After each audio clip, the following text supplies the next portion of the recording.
என் உயிரினும் மேலான தமிழ் பெருங்குடி மக்களே, உங்கள் அனைவருக்கும் மேலரசம்பட்டு சண்முகத்தின் பணிவான வணக்கங்கள். அன்பு உறவுகளே, நம்முடைய சேனலை நீங்கள் பார்ப்பது இதுவே முதல் முறையாக இருந்தால் உடனே சப்ஸ்கிரைப் செய்து கொள்ளுங்கள். இல்லை என்றால் நாம் பதிவேற்றுகின்ற காணொலிகள் தொடர்ந்து உங்களுக்கு வருவதற்கு வாய்ப்பில்லை. நம்முடைய காணொலி பற்றின உங்களுடைய மேலான கருத்துக்களை கருத்துரை பகுதியிலே பதிவு செய்வதற்கு தவறாதீர்கள். தொடர்ந்து நம்மோடு இணைந்திருங்கள். அன்பு உறவுகளே, வாருங்கள் இப்பொழுது காணொலிக்குள்ளே செல்லுவோம்.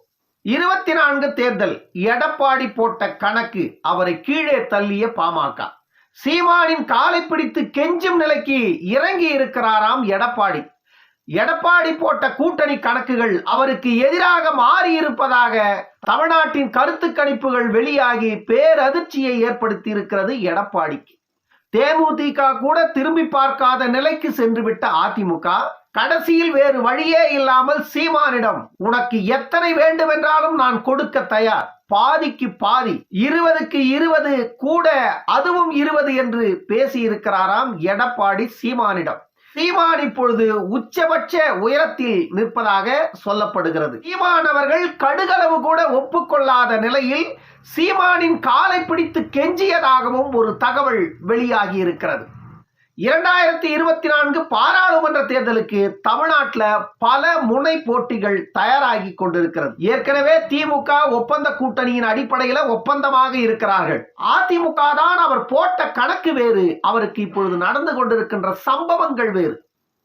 அதிமுக என்ன கணக்கு போட்டது? பிஜேபியை நாம் கூட்டணியில் இருந்து கழட்டி விட்டு விட்டால் நமக்கு சிறுபான்மை வாக்குகள் அனைத்தும் நம்மிடம் வந்துவிடும் ஒன்று. அதே போன்று தமிழகத்தில் பாஜகவின் எதிர்ப்பாக இருக்கின்ற அத்தனை கட்சிகளும் நம் காலில் வந்து விழுந்து விடும் என்று கணக்கு போட்டார் எடப்பாடி. அதனால்தான் பிஜேபியின் கூட்டணியில் நாங்கள் இனி சேரப்போவதில்லை என்று பகிரங்கமாக அறிவித்து கூட்டணியில் இருந்து வெளியேறினார். ஆனால் தேர்தலுக்கு இன்னும் 4 மாதங்கள் கூட இல்லாத நிலையில் கூட இதுவரையில் அதிமுக கூட்டணியில் எந்த கட்சியும் சேருவதற்கான வாய்ப்புகளே தென்படவில்லை. ஏசி சண்முகம், பாரிவேந்தர் இவர்கள் கூட அதிமுகவின் தலைமையை ஏற்க தயாராக இல்லை. அதே வேளையில் பிஜேபி அதிமுக கூட்டணியில் இணைந்து விட்டால் ஏசி சண்முகம், பாரிவேந்தர், ஜி.கே. வாசன் இவர்கள் எல்லாம் அதிமுக கூட்டணியில் பயணிக்க தயாராக இருக்கிறார்கள்.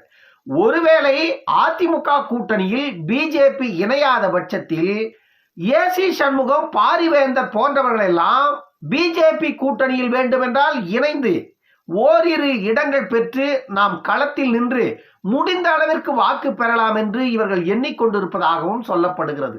ஆனால் எடப்பாடியை நம்பி நாம் அந்த கூட்டணிக்குள் சென்றால் மீண்டும் ஒரு முறை பணவிரயம்தான் ஆகுமே தவிர வெற்றி என்பது கைக்கு கிட்டுவது அவ்வளவு எளிதல்ல என்பதை ஏசி சண்முகம் புரிந்து கொண்டுதான் இப்பொழுது எந்த கூட்டணி பேச்சுவார்த்தையும் அவர் எடுக்காமல் அமைதியாக இருக்கிறாராம்.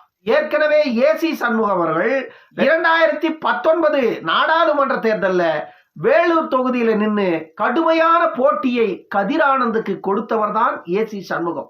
ஆனால் அந்த நேரத்தில் ஏசி சண்முகம் பல கோடிகளை வேலூர் தொகுதிக்கு கொட்டியதாக சொல்லப்பட்டது. அதே போல கதிரானந்தும் ஏசி சண்முகத்தை விட 2 மடங்கு மேலாக கதிரானந்து பணத்தை கொட்டி இறைத்ததாக சொல்லப்பட்டது வேலூர் தொகுதியில். வேலூர் தொகுதி தள்ளி வைக்கப்பட்டு அதன் பிறகே மீண்டும் அது தேர்தல் நடந்த தொகுதி. ஏசி சண்முகம் அவர்கள் மீண்டும் ஒரு முறை வேலூர் தொகுதியில் போட்டியிடுவதற்கான அத்தனை வேலைகளையும் அவர் தொடர்ந்து செய்து கொண்டிருக்கிறார் களத்துல. ஆனா ஏசி சண்முகம் பிஜேபியுடன் கூட்டணி இருந்தால், அந்த கூட்டணியில் பாமகவும் இருந்தால், அந்த கூட்டணி அதிமுகவோடு சேர்ந்து இருந்தால் அப்பொழுது ஏசி சண்முகம் வேலூர் தொகுதியில் நிற்பதற்கு அதிகமாக வாய்ப்புகள் இருக்கிறது. ஏற்கனவே 2019 தேர்தல்கள்ல அதிமுக கூட்டணியை நம்பி பல கோடியை இழந்து தோல்வியை சந்தித்ததுதான் மிச்சம். அதே போன்று இப்பொழுதும் அதிமுகவை நம்பி நம்ம போய் களத்துல நின்று மீண்டும் பல கோடியை இழக்க நான் தயாரா இல்லை அப்படின்னு ஏசி சண்முகம் தீர்க்கமா முடிவெடுத்துட்டு கூட்டணியை அதிமுக பலப்படுத்தினால் அந்த கூட்டணியில் ஏசி சண்முகம் இணைவதற்கான வாய்ப்புகள் உண்டு. இல்லை என்றால் ஏசி சண்முகம் அதிமுக கூட்டணியில் போவதற்கு தயாராக இல்லை. இப்படி சிறிய சிறிய கட்சிகள் கூட எடப்பாடியை நம்பி உள்ளே செல்வதற்கு தயாராக இல்லை. இதுக்கு மிக முக்கியமான காரணம் என்ன அப்படின்னு பார்த்தா, 2019 தேர்தல்ல ஓபிஎஸும் இபிஎஸும் இணைந்து சந்தித்த தேர்தல் இது. ஆனால் இப்பொழுது அதிமுக எத்தனை துண்டுகளாக இருக்கிறது என்று எடப்பாடிக்கும் தெரியல, அதிமுக தொண்டனுக்கும் தெரியல. ஏன்னா அதிமுக அத்தனை துண்டுகளாக இருக்கிறது. அதில் ஒரு துண்டு எடப்பாடி கிட்ட இருக்கிறது. எடப்பாடி கிட்ட இருக்கிற ஒரு துண்டுக்கு பலமா நிற்கிறது ரெட்டலை. ரெட்டலை என்ற அந்த ஒரு சிம்பல் மட்டும்தான் இப்பொழுது அதிமுகவை காப்பாற்றி வைத்துக் கொண்டிருக்கிறது.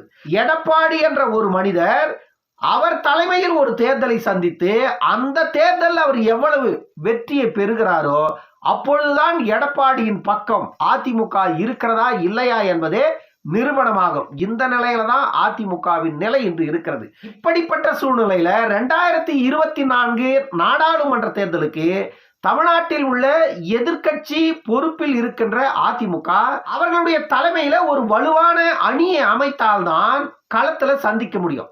ஏனென்றால் திமுக ஏற்கனவே பாண்டிச்சேரி உட்பட 40 நாடாளுமன்ற தொகுதியில 39 நாடாளுமன்ற தொகுதிகளை 2019 திமுக கூட்டணி ஜெயிச்சிருச்சு.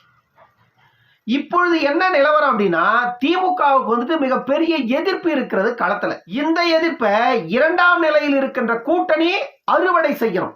ஆனா அதற்கான வலிமை இந்த இரண்டாம் நிலையில் இருக்கின்ற கூட்டணிக்கு இருக்கணும். அந்த வலிமையை எடப்பாடியால கட்டமைக்க முடியுமா என்ற ஒரு கேள்வி எழுந்திருக்கிறது மக்கள் மத்தியில். ஆனால் எடப்பாடி அவர்கள் எப்படியாவது 2024 நாடாளுமன்ற தேர்தலில் பிஜேபியை உள்ள சேர்க்காமலே பாமகவை உள்ள சேர்த்து மற்ற சில கட்சிகளை எல்லாம் நாம் உள்ள சேர்த்து பாமகவுடன் சேர்ந்து நாங்கள் வலுவாக இருக்கிறோம் என்று தமிழ்நாட்டில் கெத்து காட்டலாம்னு எடப்பாடி நினைக்கிறார். ஆனா பல முறை வந்துட்டு தைலாபுரத்துக்கு தூது அனுப்பியதாக சொல்லப்படுகிறது எடப்பாடி. ஆனால் எத்தனை முறை தூது அனுப்பியும் மருத்துவர் ஐயா அவர்கள் வந்துட்டு உறுதியா இருக்கிறாராம். கூட்டணி என்ற பேச்சுக்கே இடமில்லை, பாட்டாளி மக்கள் கட்சியின் தலைமையில் தான் கூட்டணி. இனி தமிழ்நாட்டில் பாமக கூட்டணி என்றால் அது பாமகவின் தலைமையில் தான் கூட்டணி. உங்களுக்கு எத்தனை தொகுதி வேண்டும் என்று கேளுங்கள், நாங்கள் கொடுக்கிறோம். ஆனால் பாமகவின் தலைமையில் தான் கூட்டணி என்று மருத்துவர் ஐயா அவர்கள் உறுதியாக சொல்லிவிட்டதாக தெரிகிறது. இதனால மனமுடைந்து போன எடப்பாடி சீமானுக்கு தூது விட்டதாக சொல்லப்படுகிறது. ஒரு முறை 2 முறையல்ல 4 முறை சீமானுக்கு தூது விட்டும் சீமான் அவர்கள் கடுகளவு கூட அசையவே இல்லை. சீமான் இப்படி அசையாமல் இருப்பதால இனி நம்ம நிலைமை என்ன ஆகும்? ஏற்கனவே அதிமுக 5 துண்டுகளாக இருக்கிறது. அந்த 5 துண்டில் ஒரு துண்டு ரெட்டலையோட நம்ம நிக்கிறோம். 2019 தேர்தலில் நிற்கும் பொழுது ரெட்டலை கூட இருந்தது. ரெட்டலை கூட இருந்தோம் தேனி தொகுதியில மட்டும்தான் ஜெயிக்க முடிஞ்சது. மற்ற எல்லா இடங்கள்லயும் தோல்வியை தான் சந்திச்சது அதிமுக கூட்டணி. ஆனா இந்த முறை இந்த ரெட்டலையை மட்டும் வச்சுக்கிட்டு எப்படி நம்ம வெற்றி பெறது அப்படின்னு சொல்லிட்டு எடப்பாடி வந்துட்டு தூக்கம் இல்லாத புலம்பிட்டு இருக்கிறாராம். அதனாலதான் ஒரு முறைக்கு 4 முறை தூது அனுப்பிச்சும் கூட சீமானவர்கள் கடுகளவு கூட இசைந்து கொடுக்காததால பாமகவும் கதவை மூடிடுச்சு. சீமானும் போ வெளியேன்னு சொல்லிட்டாராம். அதனால இப்ப என்ன பண்றதுனே தெரியாத மீண்டும் பிஜேபியோடவே கூட்டணி சேர்ந்து களத்தில் நிற்கலாம் என்று முடிவு செய்திருப்பதாகவும் மீண்டும் அமித்ஷா அவர்களுக்கு தூது விட்டிருப்பதாகவும் சொல்லப்படுகிறது. எது எப்படி இருந்தாலும் தமிழ்நாட்டில் இருக்கிற அரசியல் கட்சிகள் செய்து கொண்டிருக்கின்ற இந்த அரசியல் சித்து விளையாட்டுகளை எல்லாம் பார்க்கும்போது 2024 நாடாளுமன்ற தேர்தலில் 4 முனை போட்டி என்பது உறுதியாக தெரிகிறது. அந்த 4 முனையில ஒரு முனையில திமுகவும் மறுமுனையில அதிமுகவும் இன்னொரு முனையில சீமானும் 4வது முனையில் இன்னொரு கூட்டணி தயாராகும் என்றே சொல்லப்படுகிறது. அந்த கூட்டணி பாமகவின் தலைமையில் பிஜேபியுடன் சேர்ந்து அமைப்பதற்கான வாய்ப்புகளும் இருப்பதாக சொல்லப்படுகிறது. ஏனென்றால் ஒவ்வொரு நாளும் கூட்டணியின் கணக்குகள் வேறு வேறு விதமாக தகவல்கள் வெளியாகி கொண்டிருக்கிறது. தைலாபுரத்திற்கு பிஜேபியும் தூது செல்லுகிறது, அதிமுகவும் தூது செல்லுகிறது. ஆனால் 2 பக்கமும் ஐயா அவர்கள் நோ சொல்லிவிட்டதாகவே தகவல் வெளியாகி இருக்கிறது. அன்புமணியை முதலமைச்சராக ஏற்றுக்கொண்டு எந்த கட்சி கூட்டணிக்கு வருகிறதோ அந்த கட்சிகள் பாமகவின் கூட்டணியில் இணைத்துக் கொள்ளப்படும். 2026 அன்புமணியை முதலமைச்சராக ஏற்றுக்கொண்டு கூட்டணிக்கு வந்தால் சில கொள்கையும் கருத்து ஒற்றுமையும் உள்ள கட்சிகளுடன் கூட்டணி அமைக்கப்படும் என்று மருத்துவர் ஐயா அவர்கள் அதிமுக கூட்டணிக்கு நோ சொல்லிவிட்டதாகவும் பிஜேபியின் அழைப்பையும் மறுத்துவிட்டதாகவும் ஒரு தகவல் வெளியாகி இருக்கிறது. பாமகவின் தலைமையில் தான் இனி கூட்டணி, பிஜேபி வந்தாலும் பாமகவின் தலைமையில் தான் பிஜேபியை தவிர பிஜேபியின் தலைமையில் பாமக இல்லை என்று உறுதியாக சொல்லிவிட்டாராம் மருத்துவர் ஐயா அவர்கள். இதையெல்லாம் வைத்து பார்க்கும் பொழுது தமிழ்நாட்டில் 4 முனை போட்டி என்பது உறுதியாகி இருக்கிறது. தமிழ்நாட்டில் எப்பொழுதுமே சராசரியாக பதிவாகிற வாக்குகள் என்பது 70 விழுக்காடு. இந்த 70 விழுக்காடு வாக்குல எந்த கட்சி 20 விழுக்காட்டுக்கு மேலே வாக்குகளை பெறுகிறதோ அந்த கட்சி வெற்றி பெற்றுடும். ஏன்னா இன்னைக்கு தமிழ்நாட்டின் அரசியல் நிலவரம் அப்படித்தான் இருக்கிறது. அந்த வகையில் பார்த்தால் தமிழ்நாட்டில் பாட்டாளி மக்கள் கட்சிக்கு திமுக அதிமுகவுக்கு நிகராகவே தமிழ்நாட்டில் குறைந்தது 15 தொகுதிகளில் வாக்கு வங்கி இருக்கிறது. 15 பாராளுமன்ற தொகுதிகளில் அவர்களுக்கான வாக்குகள் இருக்கிறது. இன்று அதிமுக 5 துண்டாக உடைந்திருக்கின்ற சூழ்நிலையில் இதை பாமக பயன்படுத்திக் கொண்டால், தனியாக பாமக நின்றாலும் பாமக தலைமையில் ஒரு கூட்டணி அமைத்து நின்றாலும் குறைந்தது 10 தொகுதிகளை பாமக அறுவடை செய்வதற்கு வாய்ப்பு இருக்கிறது. பாமக தொண்டர்கள் களத்தில் விழிப்போடு இறங்கி பணியாற்றினால் இந்த தேர்தல் பாமகவிற்கு மிகப்பெரிய வெற்றி தேர்தலாக அமையும் என்பதில் மாற்று கருத்தே இல்லை. எடப்பாடி அவர்கள் யாரும் இழுப்பதற்கு முன்வராமல் நடுவீதியில் நிற்கின்ற தேராக நிற்கிறார் எடப்பாடி. 2024 தேர்தல் போட்டியில் அடுத்து என்ன நிகழப் போகிறது என்பதை நாம் இன்னொரு காணொளியில் பார்ப்போம். இன்னொரு காணொளியில் சந்திக்கும் வரை உங்களிடமிருந்து விடைபெற்றுக் கொள்வது மேலரசம்பட்டு சண்முகம். நன்றி, வணக்கம் அன்பு உறவுகளே.